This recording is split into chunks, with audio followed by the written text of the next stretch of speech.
حبك يا علمي زينة رايات الوطن، أسود أسود فالو صافي، أبيض أبيض لون القلب، أخضر أخضر لون الأرض، أحمر متلون من غير والله وشوف. ضل سلاحي من جراحي يا ثورتنا، ضل سلاحي ولا يمكن قوة في الدنيا تنزع من ايد سلاحي. بكراهة للكيان الصهيوني، ولنا الفخر كمغاربة ولنا الشرف كمغاربة أن نكون من أكثر الشعوب كراهية لهذه الغدة السرطانية التي تسمى الكيان الصهيوني. لذلك اليوم حضورنا في هذه الوقفة، ويعني تحية للإخوان اللي جو من طنجة، المبادرة من الإخوان من طنجة، والإخوان هنا في وجدة وبركان والناظور وكل من الرباط.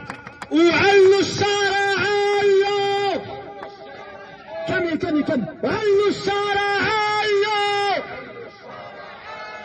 وعلوا الشارع. هاينا أبراهام أبرنيز الذي أتى هنا ليلطخ أرضنا يعني يظهر للآخر أن المغاربة هم من يرفعون علم الكيان. هذا يعني كذبهم كالعادة، وهذا إجراء